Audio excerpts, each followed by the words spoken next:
Spider-Man, Peter Parker. Peter Benjamin Parker started out as a regular high school student living in Forest Hills, Queens with his Aunt May and Uncle Ben after his parents died in a plane crash when he was young. He was a smart kid who loved science, but he had a tough time at school because other students picked on him. Peter was lonely and shy, spending most of his time studying and avoiding the bullies who made his life miserable. Everything changed during a science exhibition about radiation and genetics when Peter was still in high school. While he was watching the demonstrations, a common house spider got exposed to radioactive particles from the equipment. That spider bit Peter on the hand before he even noticed what happened. Peter felt sick immediately and left the exhibition feeling terrible. He had no idea that the radioactive spider bite would completely transform his life in the coming hours. On his way home that day, Peter nearly got hit by a car, but somehow jumped several feet into the air and stuck to a nearby building wall with his hands and feet. He realized something incredible had happened to his body. Peter discovered he now had superhuman strength that let him lift objects many times heavier than a normal person could handle. His speed and reflexes became incredibly fast, allowing him to react to danger before most people could even process what was happening. He gained the ability to climb walls and stick to any surface, even upside down on ceilings. Most importantly, Peter developed what he called his spider sense, a special warning system that tingled at the base of his skull whenever danger was near.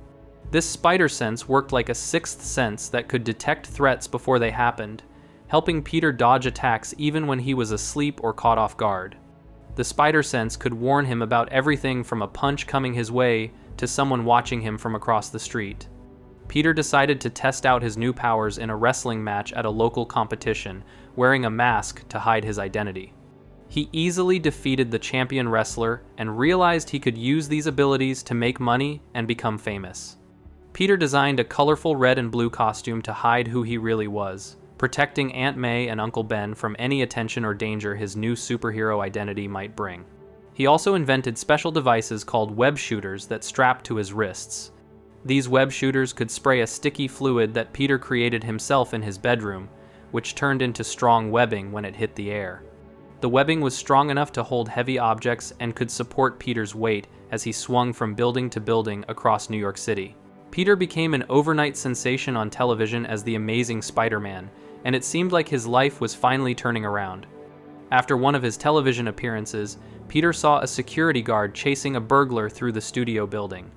The guard called out to Spider-Man for help, but Peter just stood there and let the thief run past him. He thought catching criminals was none of his business, since he was just an entertainer trying to make money. Peter believed he had no responsibility to help anyone except himself and his family. A few weeks later, Peter came home one evening to find police cars outside his house and officers waiting to tell him devastating news. A burglar had broken into the Parker home and shot Uncle Ben, killing him. The police told Peter they had the murderer trapped in a warehouse at the waterfront. Filled with rage and grief, Peter put on his Spider-Man costume and rushed to the warehouse to confront his uncle's killer. When Spider-Man finally cornered the burglar and saw his face, Peter felt his whole world collapse around him. The man who murdered Uncle Ben was the exact same thief Peter had refused to stop at the television studio weeks earlier. If Peter had taken just a few seconds to trip the burglar or web him up that day, Uncle Ben would still be alive. Peter realized that having great power meant nothing if he used it only for himself. That night changed everything about who Peter Parker was and what Spider-Man would become. Uncle Ben's death taught Peter that with great power, there must also come great responsibility. From that moment forward, Peter dedicated his life to fighting crime and protecting innocent people, making sure no one else would suffer because he failed to act when he had the chance. Spider-Man built up one of the most dangerous collections of enemies any superhero has ever faced. His rogues gallery became legendary throughout New York City and beyond, filled with villains who wanted to destroy him for different reasons. The Green Goblin, whose real identity was Norman Osborn, became Spider-Man's most personal and devastating enemy. Norman was a wealthy businessman who ran a chemical company called Oscorp, and he used his money to fund his criminal activities as the Green Goblin, flying around on a high-tech glider and throwing explosive pumpkin bombs. The Green Goblin was the first villain to discover that Spider-Man was actually Peter Parker, which made him incredibly dangerous because he could attack Peter's loved ones directly. Dr. Octopus, a scientist named Otto Octavius, became another one of Spider-Man's main enemies after a laboratory accident fused 4 mechanical arms to his body. These metal tentacles were incredibly strong and could extend far beyond normal reach, making Doc Ock a physical match for Spider-Man in ways most villains could never achieve. Dr. Octopus appeared more frequently than any other Spider-Man villain over the years, and even founded a supervillain team called the Sinister Six to take down Spider-Man together. Venom started as an alien costume that bonded with Peter, giving him a black suit with enhanced powers.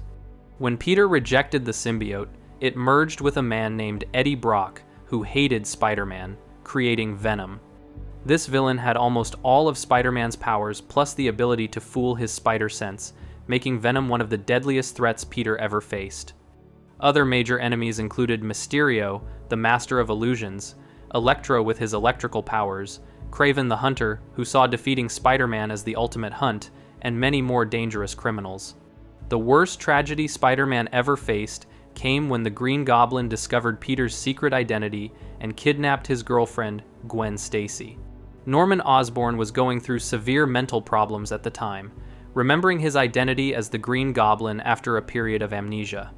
He blamed Spider-Man for all his troubles and decided to hurt Peter in the worst way possible. The Green Goblin took Gwen to the Brooklyn Bridge and held her unconscious at the top of one of the towers.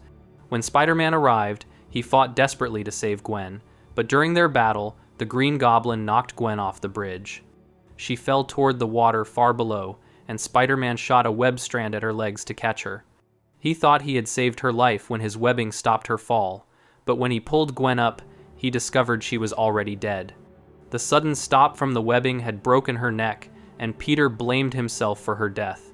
Spider-Man had never failed so completely before, and losing Gwen Stacy haunted him for the rest of his life. In his rage and grief, Peter tracked down the Green Goblin and nearly beat him to death in their final confrontation. But Spider-Man could not bring himself to kill Norman, even after everything the Goblin had done. During their fight, the Green Goblin tried to stab Spider-Man from behind with his glider, but Spider-Man's spider sense warned him just in time. Spider-Man dodged, and the glider impaled Norman Osborn instead, apparently killing him. After Gwen's death, Peter eventually found comfort with Mary Jane Watson, who became his closest friend and later his girlfriend, understanding the pain and responsibility that came with loving someone like Spider-Man. Before we move on, make sure to subscribe if you're enjoying this breakdown.